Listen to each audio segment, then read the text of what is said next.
For the past 10 years, I've been fascinated by the idea of the Renaissance triptych. This is a huge passion of mine, and I have done some very ambitious projects. And also, this is a smaller version of one of them. The point is that all of my triptychs have been created digitally, and I always dream about painting a large-size triptych handmade on wooden panels. So before I begin assembling the wooden panels for my triptych, I'm gonna give you a brief information about the materials that I will use. The first thing I want to talk to you about is the plywood. At the beginning, when I start looking for a product that I will use, I got quite overwhelmed by all the different qualifications, letters and numbers that gives you the idea whether your plywood is a low, medium or a high quality one.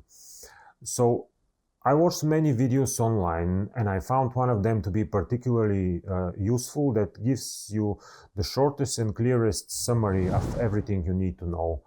I will put the link in the description so you may get the idea for yourself. Another thing that is crucially important for your work are the buttons. The most important thing you are supposed to look after is whether they are in a straight line. It is really bad if your buttons are arched. What I mean by that is, if your button is slightly arched on this side, later you may be able to align it in a straight line with the clamps on the plywood. But the problem is if your button is arched on this side. Because if your button is arched on this side, it will arch also the plywood. And this is something that you really don't want to happen.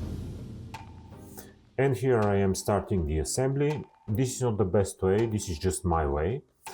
I draw this line so later I may know where to nail when I turn the board over.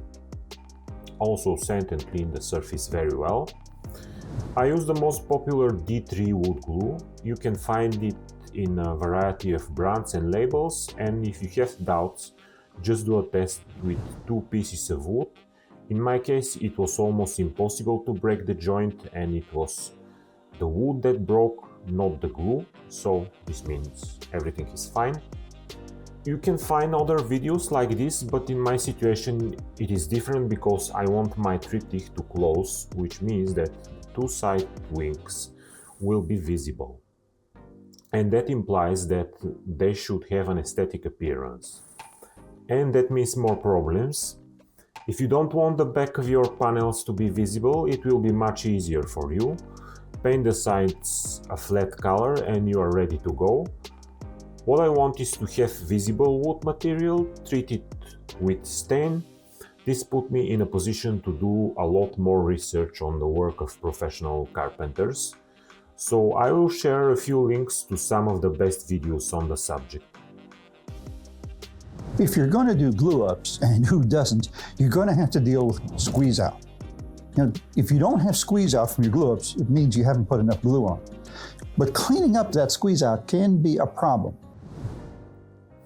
This is the best video about glue-ups. Check the link in the description and learn for yourself.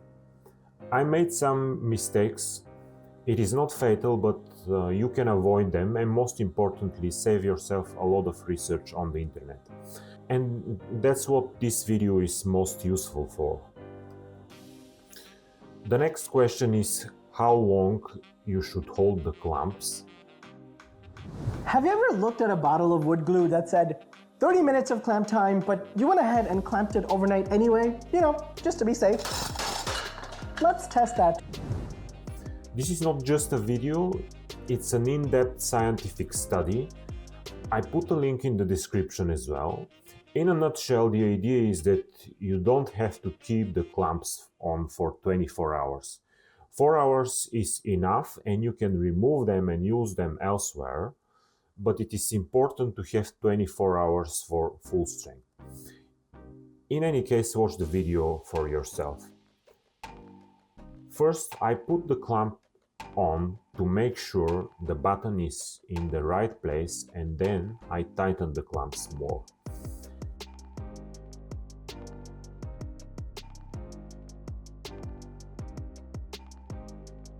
You can see the nails that I use. They are designed in a way so that the head is small and sinks completely into the wood. This is important, and later you will understand why when I glue the canvas on top of it.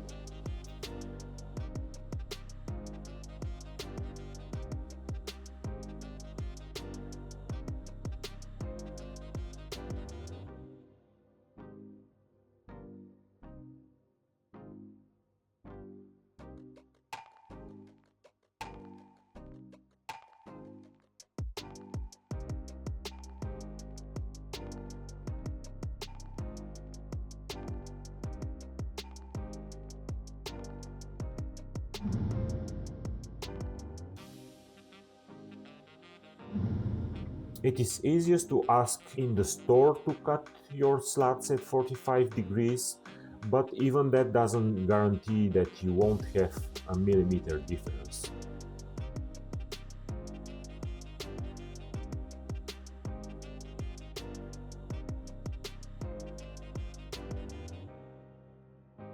Even if you cut very carefully your buttons in a 45-degree angle, you may end up, like me, having this little gap over here, as you can see. If you have this problem, don't worry. There is an easy solution for that, and I will show you. You can take a knife and cut some little pieces of wood with it, like this one that I have cut it. And you can put some glue on them and fill the gap with them. Like this. And then you put inside here.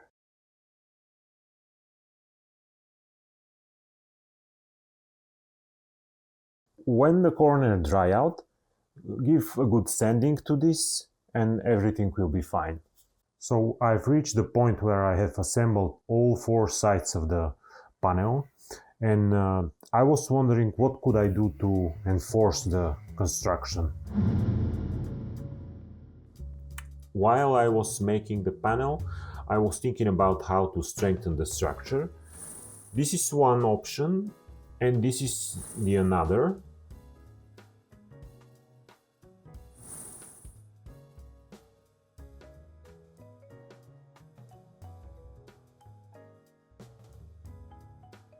I was also thinking about how some famous similar works look like. Notice those triangular niches above Adam and Eve in the upper left and right corners. Also, notice how the arches are used at the very top.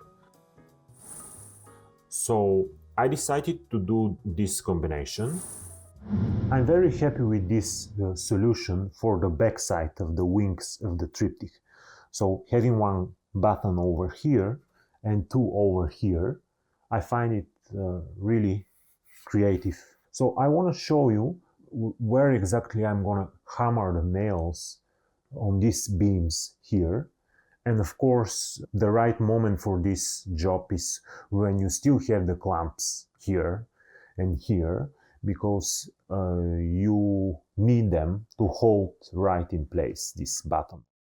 For me, it's very important the place where I hammer the nail to be as such so it's not going to be visible on the other side.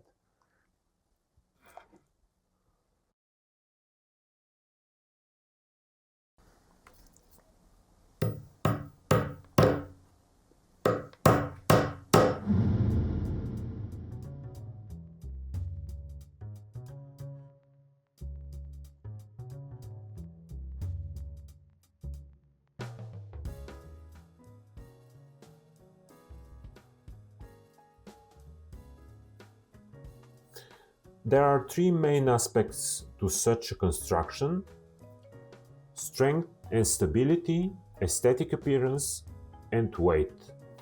The question is to find the balance between the 3. Yes, you can prioritize strength, but then you can make a very heavy monster, and it will be very difficult to transport it, especially if you don't have a whole team of helpers. For me, it all comes down to the fact that the backs of the wings will be visible because I want them to open and close in front of the central panel.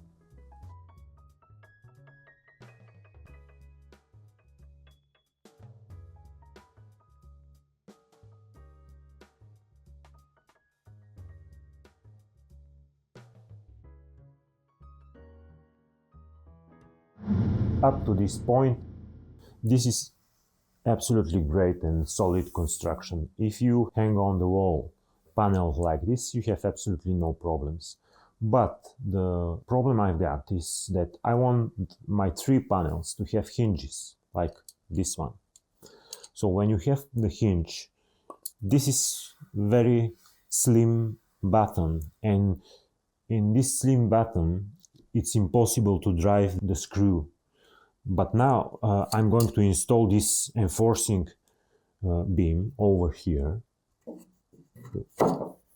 And when you have the enforcing beam, you have great opportunity to use a large screw and to have really strong attachment of the hinges.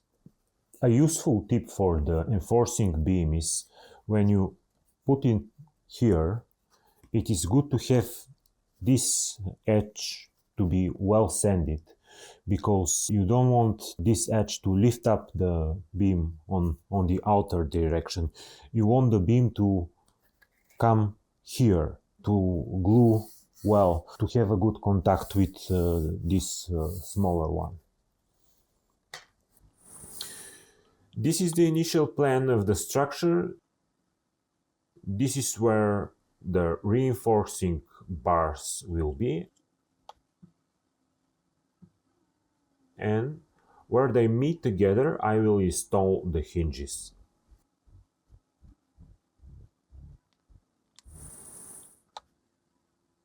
So you have nice even layer of glue here, here and here, and these are the parts of the button that are going to come in contact with the panel.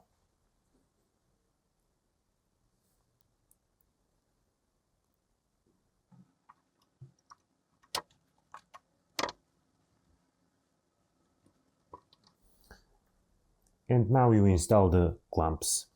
Here this place is important because down here the hinge is going to come, and you need one clamp on this side and another clamp on this side, because you want the joint to be the strongest possible one.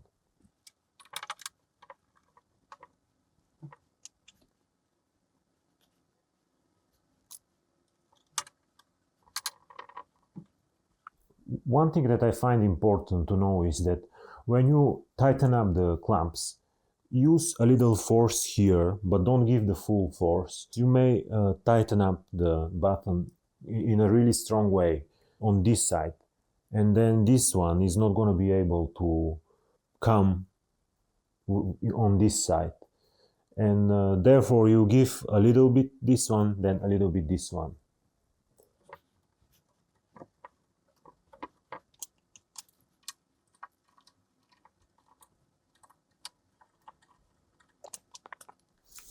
I use these little pieces of wood because I want to protect the frame from being hurt by the clamps.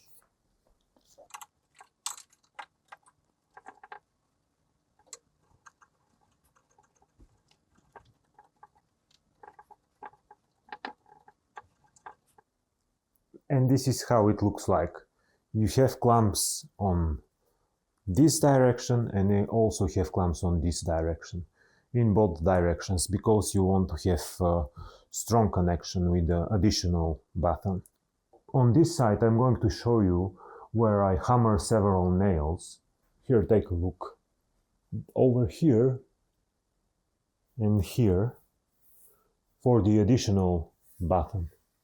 And also for the diagonal one, I put 2 nails, one here and one over here.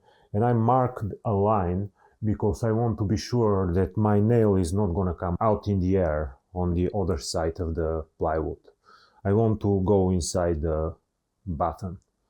And another thing to consider is when you hammer all these nails alongside the plywood, you don't want them to be spread all around this length over here.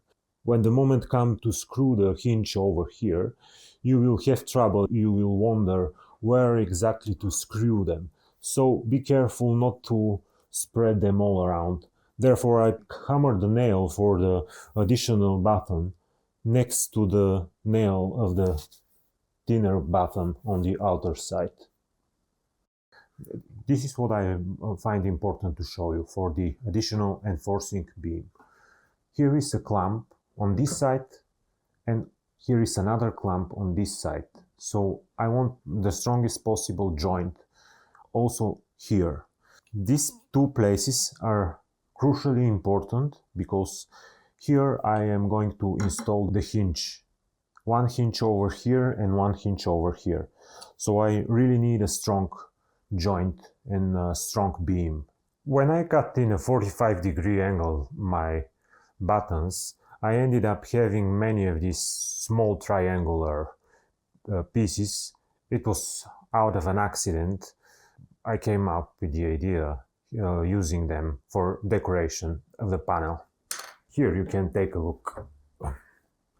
And I'm really happy. This idea came completely as an accident, but I find it cool.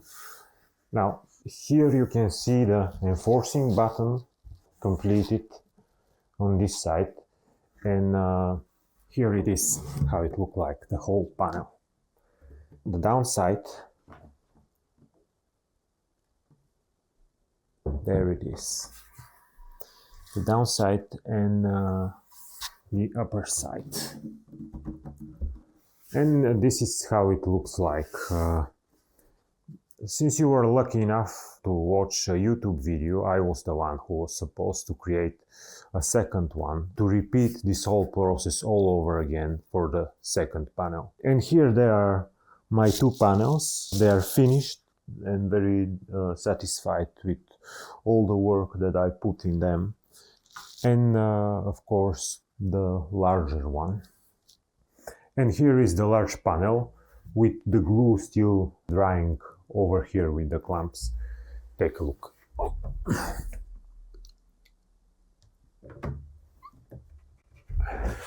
Yes, it's really huge. I forgot to mention to you, when you complete the assembling of the frame, you need to give a very good sanding of all the sharp edges here, here, all around, and also here on the plywood, because this part is vulnerable to damages, so better to give a good sanding all around. The next step in my preparation will be protection of the wood. Now, since I try to create a masterpiece that is going to last for 500 years, I want to protect it from woodworms, insects, or molding over time. So first thing, I'm going to apply layer with this poison, and then I'm going to use the wood stain. Also, make sure that you have a good ventilation while you are doing this.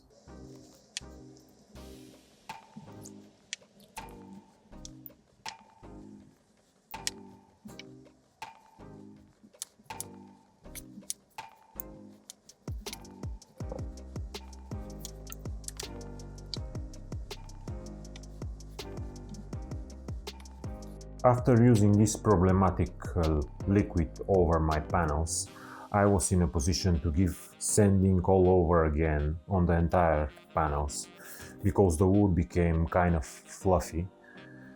And now, 24 hours later, everything seems fine, and I'm going to use this wood stain over them. And this is the final job I'm going to do over the back side of my panels, and then will come the front side. And on the front side, I haven't done absolutely nothing yet. And the front side of the panels where your paint is going to come and where you paint your image is a completely different story, and I haven't put any possible chemical yet, and later I will explain you. There is something important when you mix the wood stain inside. Better use some kind of stick but don't shake the box because it will become full of bubbles, and then all these bubbles will spread over the surface when you apply the wood stain.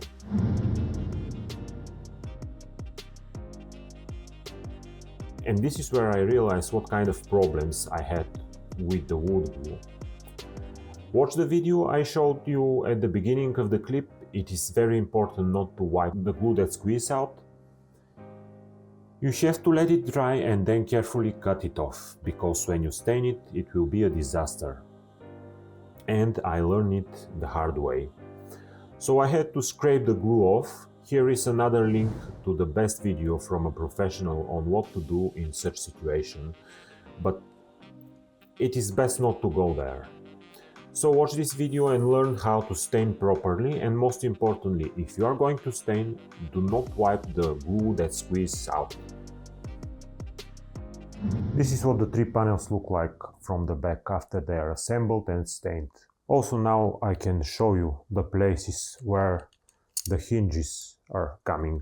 Here where I have the double button on the central panel, and where is the double button on the wing, which means over here, up here, and here,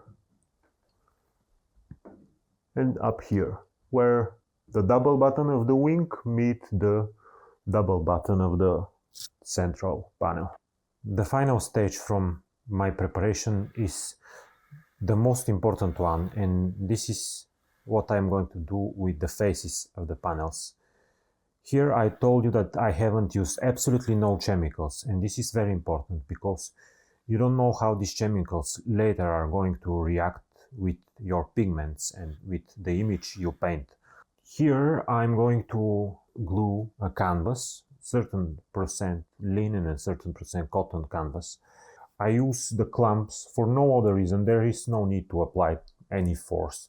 It's just to hold in the right position the canvas. So when I roll it all the way to the other side, I want to make sure that the canvas is going in one direction. Crucially important thing to know is that your glue must be with neutral pH factor. If your glue is slightly acidic, later you're gonna have problems with your painting. After a year or maybe two, kind of yellowish tint is going to appear over the entire surface. This will be from the acidity of the glue. I bought this glue from the specialized art store, and I specifically asked whether the glue is acidic free and is with neutral pH factor. Now you can understand why for me was very important to hammer all the nails in a way that I don't feel their heads, because now when I apply the canvas I don't want to feel them. Also, another important thing is that you can see that I mark the places where I have nails, because when I attach the hinges and I use the screwdriver, I don't want my screw to hit a nail.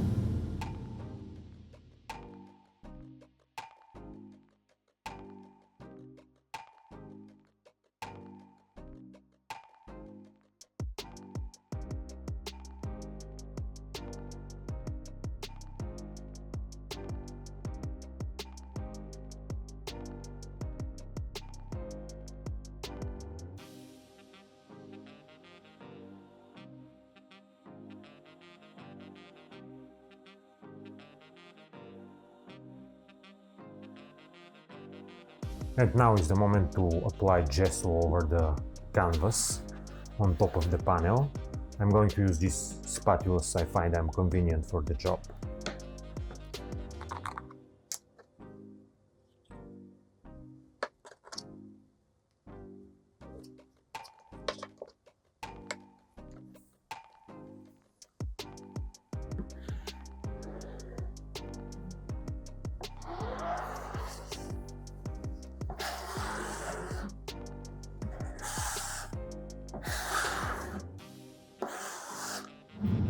I apply a total of 5 layers of gesso every day at 24 hours interval. The first layer soaked in completely and took up a lot of gesso. After 24 hours, the second layer took up less gesso, and so each subsequent layer took up less gesso. After the second layer, it is good to sand a little bit. Also, after each subsequent layer, I used sandpaper 150 and 320. This way I got a smooth enough surface for detailed work and repeated the process for all 3 panels. After applying all layers of gesso, it is good to let them dry for a week. Finally, it is time to install the hinges and assemble my triptych into one piece. You can see that I have very carefully measured and marked the position. And very importantly, I will drill holes first. After all the effort I have put in, the last thing I want to happen is for the wood to split.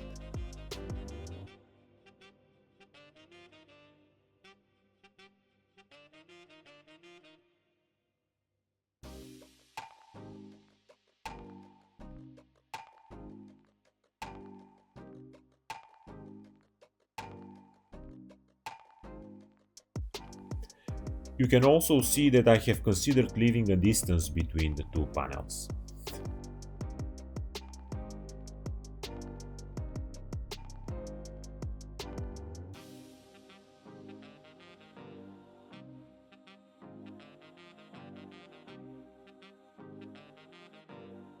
I also use beeswax on the screws to make them easier to go in and again to prevent the frame from splitting. I have installed 4 hinges, 2 hinges on each wing. And with that I complete the construction of the physical body of my triptych.